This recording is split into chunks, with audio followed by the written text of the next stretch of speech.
Hi everybody, welcome back to my channel. This morning I have coffee, so if you'd like to have a seat and grab a drink, I would be happy to give you another update on what's going on.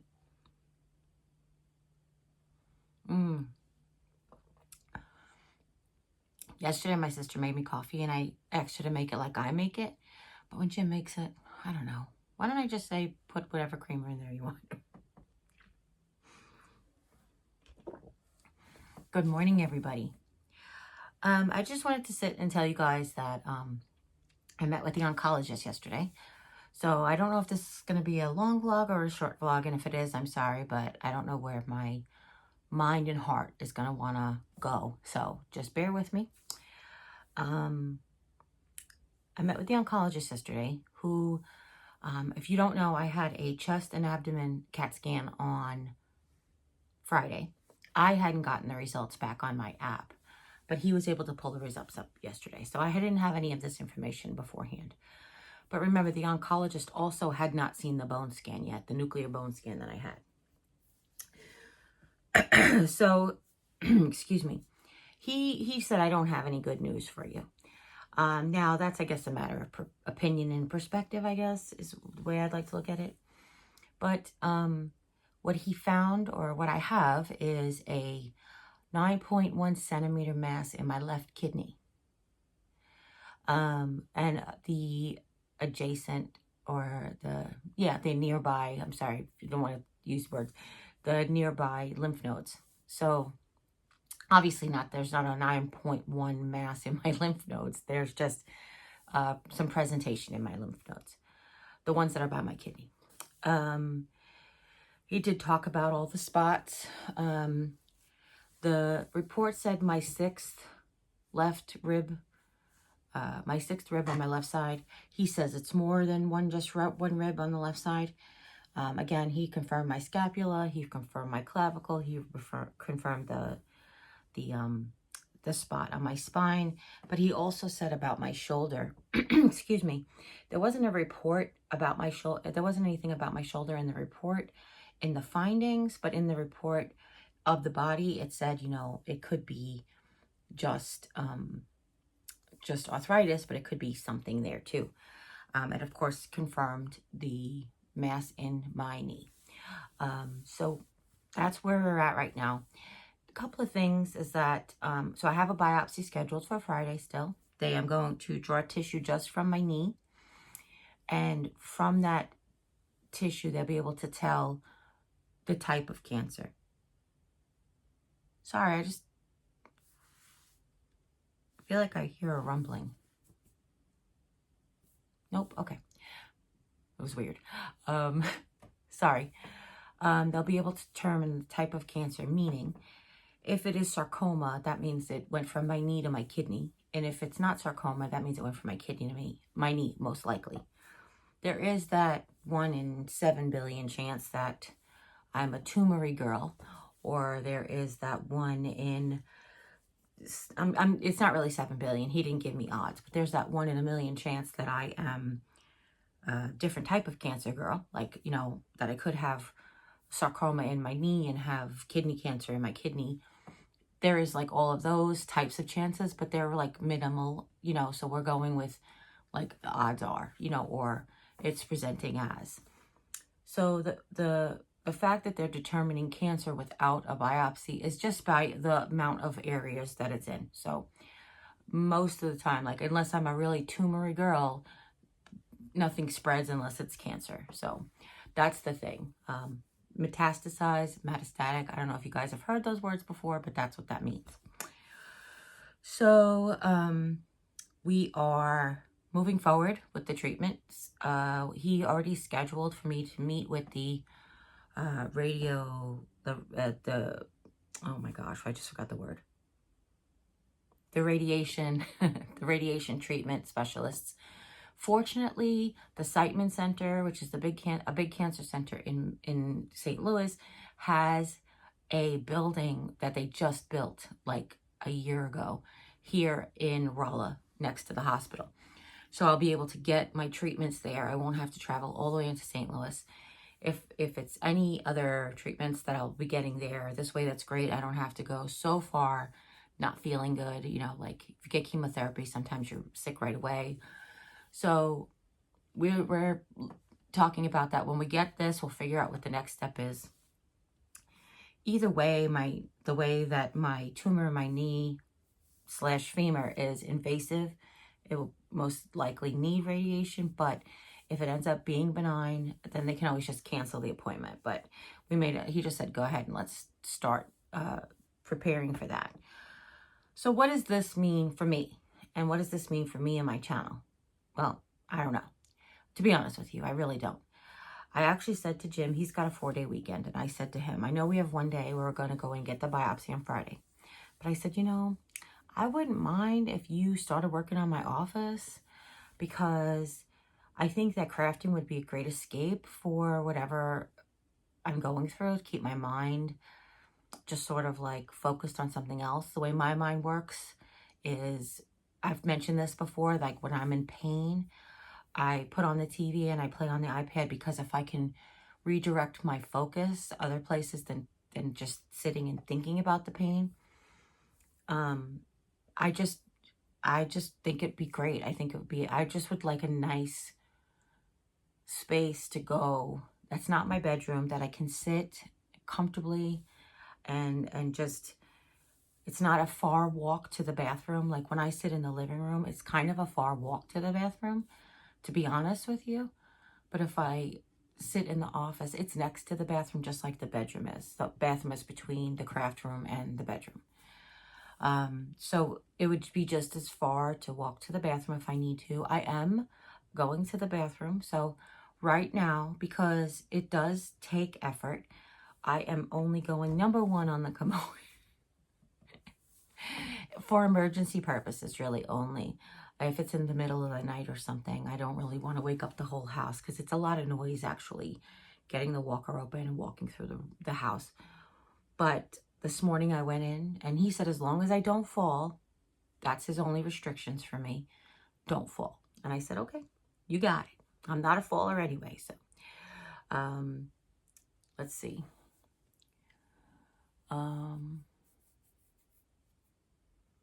Trying to think if I'm forgetting anything. So I did ask him, like, would you not just remove the kidney, treat the leg, and then like chemotherapy to get all the little spots, or radiation to get all the little spots? And he's like, because when he said stage 4, I'm sorry, I didn't mention that. So he had said stage 4, which is incurable, but treatable. Like, you know, treat the symptoms, maybe make it smaller and make it not spread as fast or whatever. But I have always said, and this just popped into my head to say this to you, I have always said that I know where I'm going. So I've never really been afraid of death. The thing that not upsets me the most, but I had such plans with my husband. So I really just want to have those.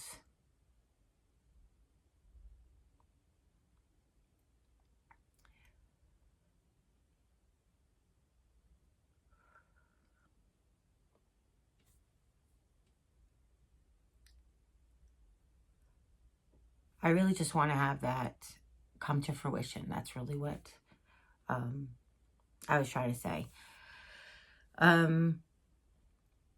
There's still things I want to see and do, so that's my problem. But anyhow, so here's where we're at. I did start to say something, and then I got distracted by the thing that popped in my head. So I said, what if we just take the kidney and treat this, and and he's like, well, we can't take a piece out of here and take a piece out of there and take a piece out of there. So, I understand that. I just was like, can we just radiate all those spots so they stop spreading? And he said it's most likely in my blood, but I thought they tested my blood. I thought they did all those tests on my blood, but we'll see. We're just, again, it's still that I'm still in that slim range of, I've lived my whole life here. I've lived my whole life as somebody who's been morbidly obese and not been the standard norm of what society has seen in somebody who's been morbidly obese, other than having the diabetes, which again is sort of genetic too, has a genetic component to it. The morbid obesity has a genetic component to it. The arthritis has a genetic component to it. Because there are a lot of people who have arthritis. I mean, if there are people who have arthritis who aren't obese, and there are people who are obese that don't have arthritis. I mean, I didn't develop arthritis. I was obese since, I say birth, but really 3 or 4 or 5, I really started to like pack on the pounds. But the you know, obviously you develop arthritis over time. You know, the way my sister's orthopedist told her is like, you would have gotten this, but you would have got it when you were 60, but because you're obese, you got it when you were 45, whatever. So there is that, you know, there is that, to be honest with you, that's definitely something. I'm sorry, I have a swimmer's ear and it just itches every once in a while because it's starting to get better. Like the bubbling, cracking. That's probably what the thumping was. I'm telling you, you guys. So, I think I worried my sister yesterday because I was very stoic, and I'm very matter-of-fact about it because I'm just like, well, what's the next step? What's the next thing? What do we got to do? What do we got to do to fix it? You know me, what's the problem? Why is the problem? Let's fix it. I've always just been that way. I'm not fooling myself. I know that it's serious. I know that's a hard road ahead and struggle, but I know that I can do it. I have always met every challenge. And I joke about losing weight and saving money, but the truth is I can do both of those. The honest truth is I've never had like a motivation like this. Not going blind. I've never had a motivation to keep off carbs except when my eyesight was affected, because I couldn't imagine being able to create or craft or live or see the things that I want to see or take pictures the way I like to take pictures if I don't have eyesight. And not that people can't do that stuff, but it's just for me, you know, like that's the way I imagined visually looking at my first redwoods. You know, I've always wanted to stand in front of a redwood and shoot up. Just put my camera up against the tree trunk and just shoot straight up with my 200mm lens and just get that perfect angle and zoom in on bark. And, you know, there's just things that I've always wanted to do. I want to see the Grand Canyon, which is kind of a funny story. One trip across the country with my sister, she's like, you have to see the Grand Canyon once. And we pulled up to the admission gate, and the guy was like, she's like, what time is sunset? And they're like 6:15, and it was like 6:10, and it was like 6:10. It's like 6:06, and it was like, they said, oh, it'd be like 10 minutes to get there. So we're like, 9 minutes, and she's speeding through, and we get to we see the sun setting, and we get to the Grand Canyon, and by the time I got out of the car and looked down, it was a big black hole. You couldn't see anything. So I want to see the Grand Canyon. I want to go to different places and see the Grand Canyon. I want to see the sunset over the Grand Canyon. I want to go, I mean, I've seen the Rockies, so I mean, okay, could cross that off the list. I've always wanted to go to Alaska. We cross that off the list. I mean, I still would love that. I grew up on the beach and have never been like, ooh, let's go to the beach in Florida. I mean, I like the ocean's bluer down there. I guess that's the only thing. When the ocean is cold, it does this whole like alginated, like chemical thing. When the water is cold to warm, it doesn't really ever get crystal clear because of the way the water is. So the ocean on Long Island is sort of like this dark blue-green color, like almost like a tealy ocean color. But when you go to like Florida, it's like you could see your feet. I think it was California was like that too. But I saw the Pacific Ocean. You know, like I've seen a lot. I've seen whales. You know, Answer took me whale watching. She was afraid, so she stayed inside. But I appreciate those moments because there are things that I won't get back. I mean, I won't, yeah. You know, nobody can take away is what I meant to say. So I am just like, get this done so I can figure out what the next thing is and to like, you know, do I have to like take early retirement so we can start this now? Or, you know, It's like cash in the 401k, but I don't have a 401k anymore. He does, but you know, I don't think it's got that much money on it. But whatever it is, like just figure out what we need to do. Like sell all of our possessions and buy a camper, which is what he's always wanted to do. So I don't know if that's what's going to happen, but I don't know as far as the future goes, because with the diagnosis like this, or possible diagnosis like this, you just don't know. Nobody really knows. Nobody has any like solid answers until it starts happening. You know, there are people who just don't react well. Their cancer doesn't react well to radiation or chemotherapy. And there's people who's like radiation and chemotherapy is like, that's it, you know, you're good. So I don't know where I'm going to fall on that spectrum. I don't know what it's going to do. Like a lot of times the cure is worse than the cold. I think that's the expression. So I don't know if the treatment itself is going to like knock me on my butt. No, oh, it's the garbage truck. I'm like, wait. What is happening? So I don't know. Like I said, if the treatment's worse than if the treatment itself is going to knock me on my butt, will you not even get vlogs or daily content? Those of you who don't know, I always posted daily on this channel until I got my other channel, and then I would post daily on this and then some days on that. But since I have been sick, or since I hurt myself, which now I know I was sick, I've been posting daily, but one or the other channel, not on both channels. So if you don't see a video here, there's a video on my vlog channel. But yeah, it's I'm not gonna use the word cancer until after the biopsy. I have an appointment in 2 weeks with the oncologist. We should get the biopsy results back. He said if we get them back earlier, I'll call you in earlier. But I'm trying to think if I forgot anything.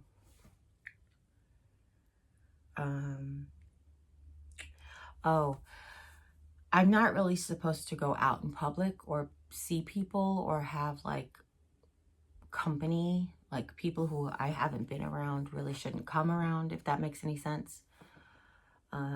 Which kind of sucks, because sorry about that if that offends you, but part of what is the worst part about being in bed is not that much different than being at home.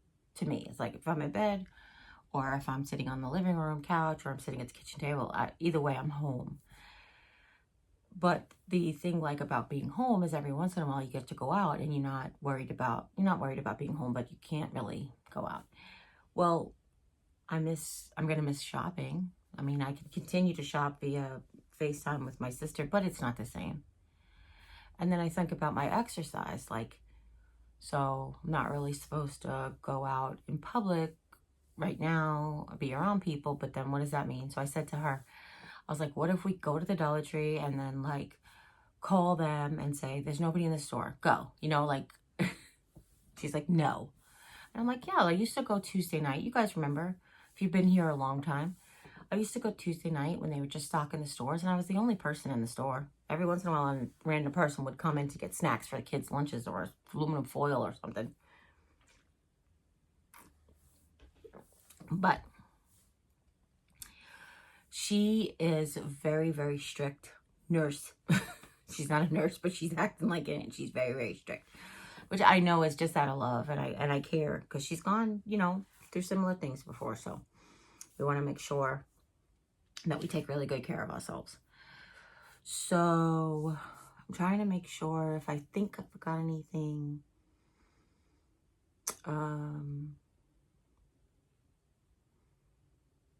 No, I can't really think of anything else that I forgot. I guess this does put the hip replacement on back burner. I crack myself up sometimes. I have to. And I just keep laughing, and people are like, is she gonna crack? Look, I could cry. I could cry right now. Do you want me to cry? I will. But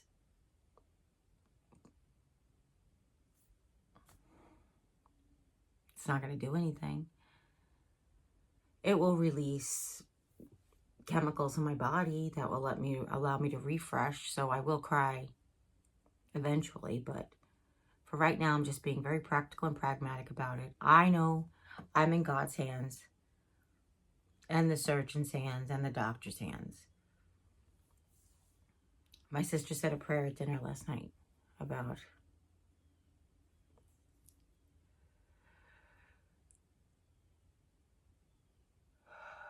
healing prayers for me and, you know, watch over the doctor's hands that treat her and the surgeon's hands and stuff. So it was a very moving moment. So I haven't not cried. I just haven't continuously cried. But anyway, that's where we're at. I have so many things that I want to do, so many ideas, craft things. And Julie said that maybe we would craft in here because right now the room is a mess and I really can't get the walker in there. But if I got a different walker, maybe. So she asked about having the doctor prescribe a different walker. And I was like, let's see what they do about my knee first. Because if they, and not to be graphic, but if they end up having to take my knee from like the thigh down, say, then I, you know, walker is like, okay, what kind of walker? Because now you only have one leg type of situation. Where do we go from there? So I don't know. You know, it's like one of these things. Like, let's not put the cart before the horse. Let's don't count our chickens until they're all hatched, type of thing. So, got it? Okay. Well, I think that's enough for now. I think that, I know you guys will have questions. If you have questions, go ahead and put them in the comments down below. I would like to personally send out a huge thanks to my armchair doctor. My friend is and has been amazing. And this, I might cry now.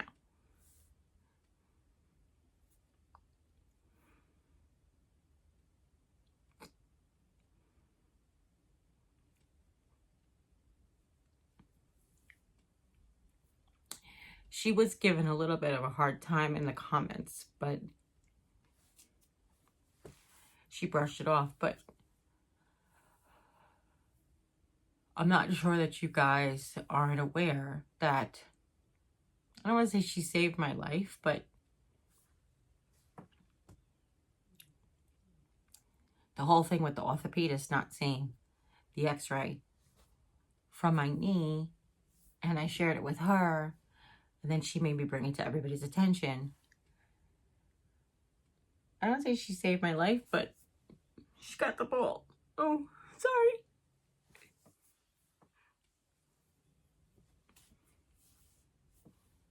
She definitely got the ball rolling in the right direction. So I'm sorry, in the right direction.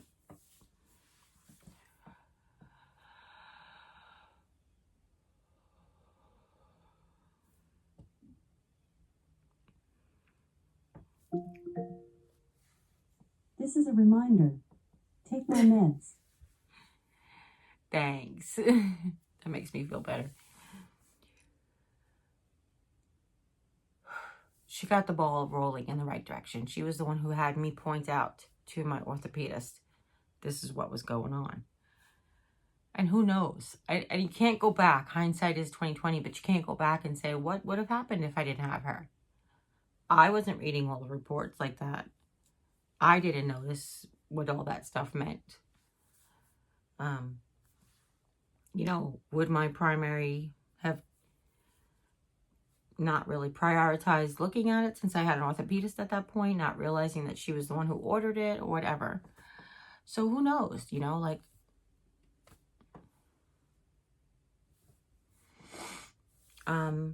so anyhow, I thank her.